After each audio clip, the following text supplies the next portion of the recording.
Salut les amis et bienvenue encore une fois sur notre chaîne. C'est Dr Antoine Younge pour votre coach en entrepreneuriat, recherche et conseil. Et dans cette vidéo, je vais vous montrer comment vous pouvez réaliser la comparaison de plusieurs moyennes lorsqu'il s'agit des échantillons à parier. Ça veut dire lorsqu'on a fait des mesures sur les mêmes individus pendant plusieurs fois. Alors pour illustrer cela, nous allons utiliser les données de la Banque mondiale en rapport avec la croissance du produit intérieur brut pour la période de 2018 à 2021. Pourquoi cette période? La période de 2019 à 2021 correspond à une période où on a connu la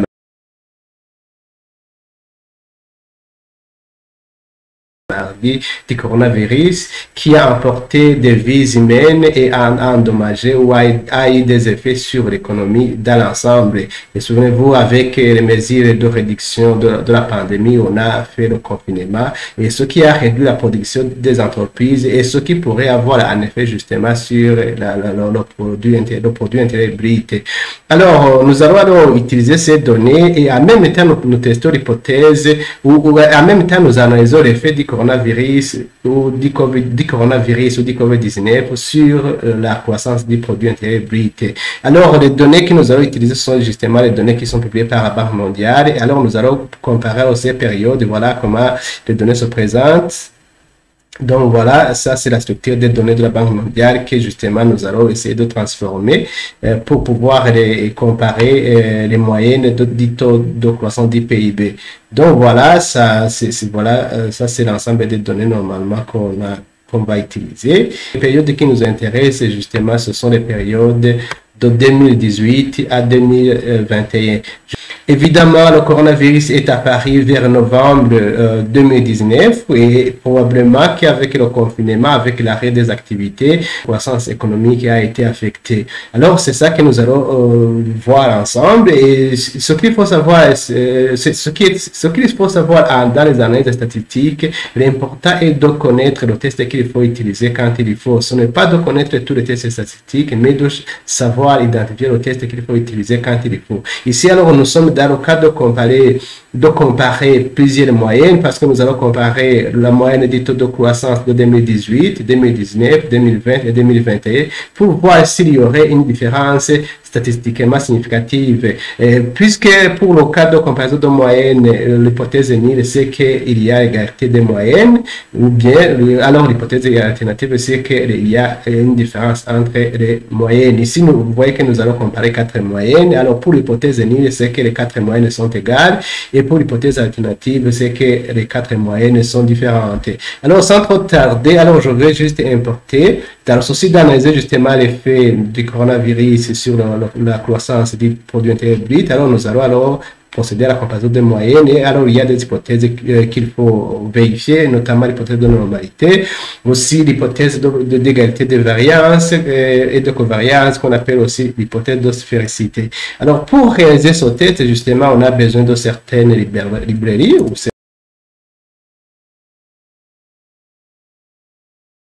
certains packages. Donc normalement on a besoin de ça pour pouvoir visualiser. Ici c'est pour la visualiser. Petit divers c'est pour pouvoir manipuler les données. Celle-ci c'est pour faire les visualisations et c'est ça qu'on va utiliser. Donc comparaison de moyenne se trouve justement dans ce package. Alors ici c'est pour indiquer AR là où se trouvent mes données. Ici alors je vais procéder, c'était commande, c'est justement pour importer mes données. Donc vous êtes habitué à cette commande. Ici, je vais juste effacer ici. Ici, c'est juste pour visualiser les éléments de tête. Donc les 6 premiers éléments, vous voyez, la première variable c'est pays, et puis la deuxième variable c'est GDP, ça c'est produit intérieur brut, et ici ce sont les années. Alors on peut analyser la structure de nos données. Comme vous voyez, nous avons 219 observations composées de 3 variables. Justement, ces variables ce sont le pays, le GDP ou le produit intérieur brut et les années. Alors ici, nous pouvons tester justement pour voir s'il y aurait des données manquantes. C'est avec ce package-là qui nous permet de visualiser, de calculer le nombre et le pourcentage des données manquantes. Ici, je vais juste appliquer cette commande. Donc, vous voyez qu'il y a 0 données manquantes ou missing pour toutes les variables. Et puis, alors, nous pouvons juste calculer la moyenne, la médiane et aussi l'écart type pour nos variables. Justement, c'est avec cette librairie qui nous permet d'utiliser d'accéder à la commande des group by.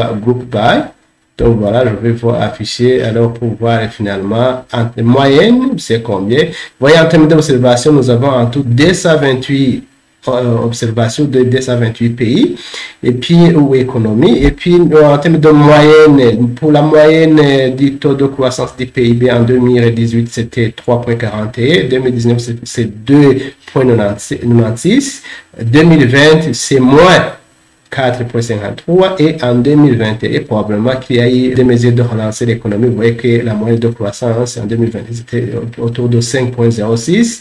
Quand vous regardez la médiane, ça veut dire que 50% des pays avaient un taux de croissance moyen de 3,28 et puis en 2019 aussi, vous voyez qu'on est passé de 3 à 2,61 et en 2020, pardon, c'est moins 3,75 et en 2021, c'est autour de 4,67. Donc voilà, on peut aussi visualiser pour voir ces moyennes. Donc c'est ça, c'est la commande pour juste pour pouvoir visualiser et voir si graphiquement on peut détecter alors cette différence. Voilà, alors on attend la visualisation, on attend que les figures s'affichent. Alors je vais essayer d'agrandir.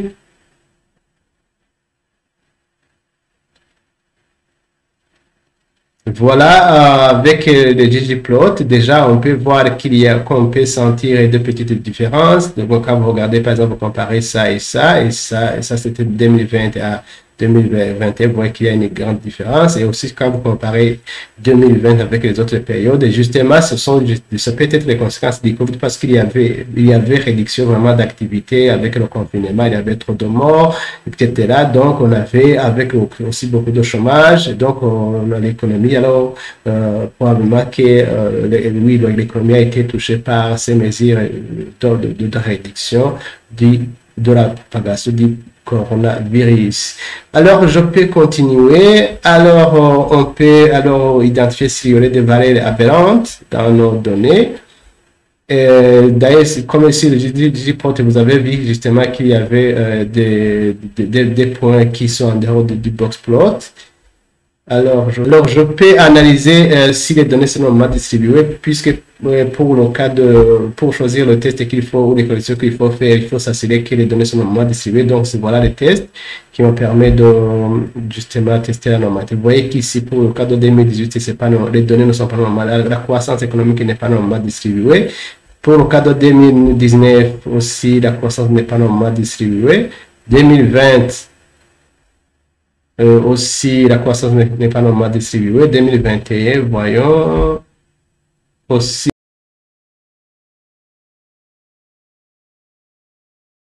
la croissance n'est pas normalement distribuée. Alors, on voit qu'il y a la violation de la normalité qui nous conduit à l'utilisation du test de Friedman. Justement, le test de Friedman, c'est un test non paramétrique qui peut être utilisé lorsque les données ne sont pas normalement distribuées. Alors, figure, justement, on peut aussi tester la normalité la normalité des données. Donc voilà, ça c'est la figure qui nous permet de le quickplot qui nous permet de voir si les données sont normalement distribuées ou pas. Donc, comme vous voyez ici, vous voyez qu'il y a des observations qui sont en dehors de la ligne droite. Et ici aussi, vous voyez qu'il y a des observations qui sont en dehors de cette ligne. Sinon, les données auraient été alignées autour de cette ligne si les données étaient normalement distribuées. Alors ici, aussi, c'est la même chose. Vous voyez qu'il y a des points qui sont en dehors. Voilà, ces points-là. Voilà. Alors maintenant, on retient carrément qu'il faut utiliser justement soit des tests les plus puissants, ou bien il faut utiliser justement des tests non paramétriques, comme je viens de le dire, le test de Friedman. Mais aussi, il y a un autre test qu'on appelle le test de Mokri, qui teste en même temps l'hypothèse d'osphéricité ou d'homogénéité de la variance, et en même temps, si les hypothèses ne sont pas respectées, ce test-là applique des corrections nécessaires pour pouvoir comparer justement ces moyennes. Ici, nous allons utiliser cette librairie justement qui nous permet de faire ce test de Mokri, Moshri ou Mokri, quelque chose comme ça. Alors voilà, ça je peux réduire. Alors, je vais exécuter ça, c'est pour le cas, justement, voilà, je vais exécuter cette commande. Et puis, je vais afficher juste pour voir si l'hypothèse de se féliciter est respectée ou pas. Donc, c'est ça que je vais faire. Voilà, vous voyez que ce test-là, au niveau de la spécificité, vous voyez que la plus-value est inférieure à 5%. Alors, peut-être une idée d'égalité ou d'homogénéité ou de spécificité a été rejetée. Donc, on est obligé d'utiliser des tests forts, justement, pour ce cas de mots-clés. Alors, il y a des corrections qui doivent être réalisées. Alors, ça se fait automatiquement. Donc, on peut justement utiliser ce test, mais aussi, on va utiliser le test de Friedman en bas pour justement analyser notre pour analyser justement, comparer nos moyennes. Donc voilà, ici c'est juste pour visualiser le graphique et pour montrer un graphique qui montre justement c'est l'état de ces moyennes. Et quand vous regardez bien les amis, vous voyez qu'on est passé de 3, on a descendu un peu à 3, et puis on a acheté en 2020 pour nous situer ici à peu près à moins quelque chose, à moins 4, et puis on a remonté en 2021, probablement avec les mesures de relance de l'économie. Et puis, alors ici, on réalise directement en utilisant ce test ce test de mots-clés. Alors, pour voir s'il y aurait statistiquement, même si apparemment on le voit réuni, donc il faut utiliser la statistique pour voir si réellement, alors il y a des différences significatives justement au niveau de... Donc, on voit d'emblée qu'il y a une différence significative entre les moyennes. Donc, on peut le voir à l'ennemi, mais il faut constater justement statistiquement. Donc, on voit justement qu'il y a une différence entre les moyennes. La question maintenant qui reste, c'est de pouvoir identifier quelles sont ces moyennes-là qui sont statistiquement différentes. C'est pourquoi nous allons réaliser la comparaison par paire pour identifier ces moyennes-là qui sont statistiquement différentes. Donc, vous voyez, voilà, ça c'est le test, ça c'est la variable dépendante, ça c'est le test qu'on va faire, ça c'est la base de données, mais ça c'est la variable dépendante, ça c'est le variable de groupement. Alors, voilà, on va voir quelles sont ces moyennes qui sont statistiquement différentes à l'aide de la comparaison par paire ou comparaison 2AD. Alors, je vais essayer de réduire l'espace pour que nous puissions afficher la globalité des résultats de cette comparaison. Alors, voilà, je vais lancer encore une fois. Donc, comme vous le voyez, les amis, vous voyez qu'on compare 2018 à 2019. Vous voyez que la PIB va être inférieure à 5%. 2018, 20, partout, vous voyez que la PIB va être inférieure à 5%, partout. Donc, vous voyez que la comparaison se fait 2AD. Alors, vous voyez que 2020 ou 2021, vous voyez, partout, la PIB va être inférieure à 5%. Pour dire que ces moyennes sont statistiquement différentes. Donc, c'est ça. Donc, alors, on peut aussi utiliser un test non paramétrique de Wilkinson. Ça, c'était pour le test paramétrique, mais on peut aussi utiliser le test non paramétrique puisqu'on a vu que l'hypothèse de normalité a été violée. Alors, c'est ce test-là. Je vais essayer de réduire un peu. Voilà. Voilà. Je vais exécuter ça. Pour ça, c'est pour justement la comparaison. Parce qu'on a déjà vu que les moyennes ne sont pas égales. Mais alors, on cherche à voir quelles sont ces moyennes-là qui ne sont pas égales. C'est ça que je suis en train de faire. Donc, comme vous le voyez partout, la plus-value, donc quand vous regardez 19, 18, vous voyez que la plus-value est inférieure à 5%. 20, 18, inférieur. 20, 19, vous voyez qu'elle est inférieure. 20, 21, 18, vous voyez que c'est inférieur. 21, 19, vous voyez que c'est inférieur. 21, 20, vous voyez que la plus-value est toujours inférieure à 5%. Donc, vous voyez que toutes les moyennes là, elles sont ici, comme on utilise justement le test non paramétrique, donc c'est-à-dire que toutes les médianes sont statistiquement différentes pour toutes les périodes. Mais comme vous avez vu qu'en 2021, vraiment, ça a été... disons, affecté. Le 2021 a été très affecté. Ici, là aussi, pardon, je voulais juste lancer ce test aussi. C'est une autre façon de réaliser la comparaison. Donc, je peux afficher ici. Quand je fais comme ça, je vais juste afficher ça. Aussi, vous voyez que si nous avons le même résultat, même au niveau de l'ajustement, puisque les conditions n'étaient pas normalement distribuées, les conditions n'étaient pas respectées, on est obligé de faire l'ajustement. Alors, vous voyez que partout, les moyennes ne sont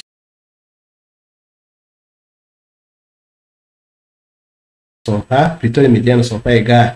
Ici aussi, on peut faire, on peut vous montrer comment vous pouvez réaliser encore une fois la comparaison. Ici, à Nova classique, sans correction, sans analyse, postérieure à l'exception du test pairwise. Et ça aussi, donc, c'est une autre façon de faire. Ici aussi, donc, vous pouvez utiliser n'importe quel package, c'est le package que vous avez. Alors, avec Multicamp, là aussi, vous pouvez réaliser la comparaison de ces moyennes.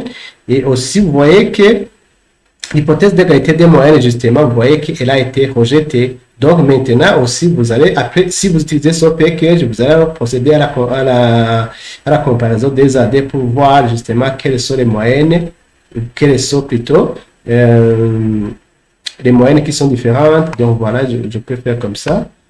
C'est une autre façon de faire. Comparaison des AD. Donc, vous voyez que quand nous comparons des A2, vous voyez que je vais essayer de réduire pour vous montrer le résultat.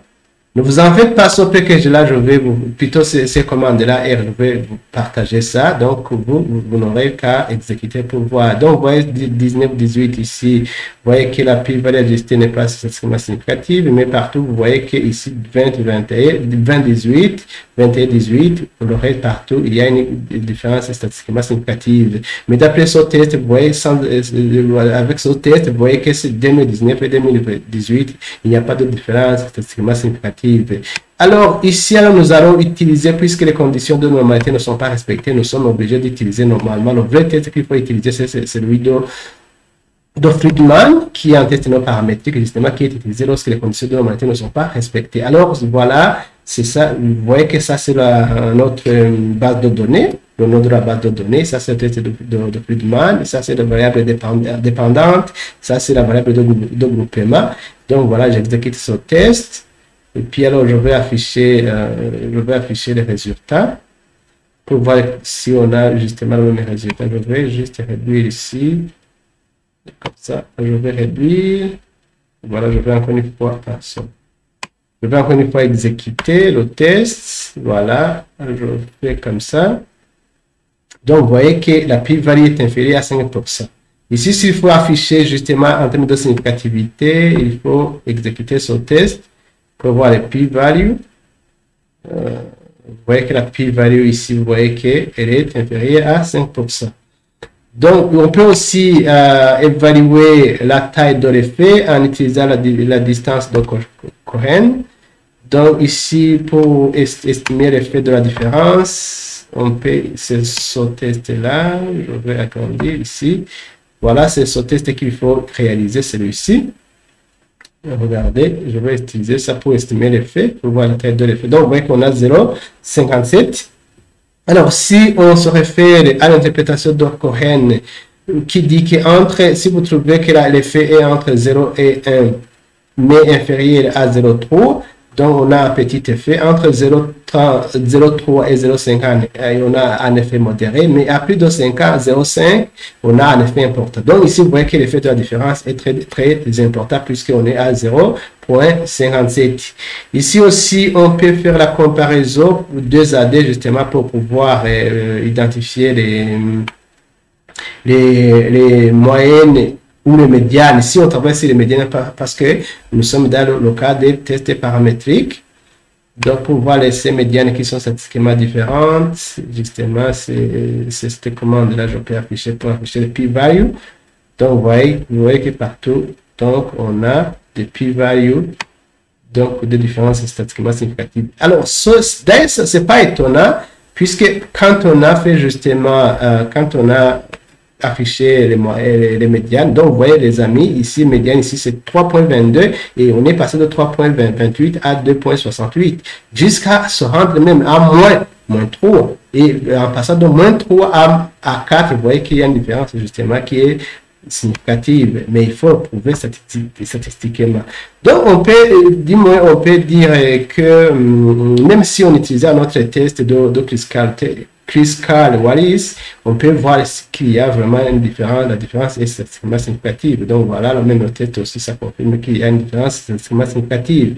Donc on peut justement dire que le coronavirus a affecté négativement la croissance du produit intérieur brut, puisque nous venons de montrer, en comparant les moyennes de 2018, 19, 20, 21, on vient de voir que justement le coronavirus a eu un impact négatif sur la croissance du PIB, mais heureusement, avec les mesures justement prises en 2021, on était habitué, alors on a décidé justement de par exemple travailler avec les masques, avec les mesures d'éloignement, les mesures de ne pas te toucher, les mesures en rapport avec le lavage des mains, les mesures avec le port des masques et les mesures de distanciation. Alors, avec 2021, on a pu relever la croissance économique. C'est pourquoi vous voyez qu'en 2021, justement, on se situe à médiane 4,61 alors que la croissance était à moins 3,19. Mais si vous regardez bien en 2020, vous voyez quand même que c'était catastrophique puisque la croissance est passée de 2,96 à 4,53. Donc voilà les amis, je voulais vous montrer à l'aide d'un exemple pratique comment on peut réaliser la comparaison de moyenne quand vous avez plus de deux moyennes pour des échantillons à parier. Alors je pense que cette vidéo va vous aider à améliorer votre compétence professionnelle en matière d'analyse de données surtout et en matière de prise de décision. Alors si vous avez aimé cette vidéo, n'hésitez pas de la liker, de la partager. Alors à la prochaine vidéo, bye.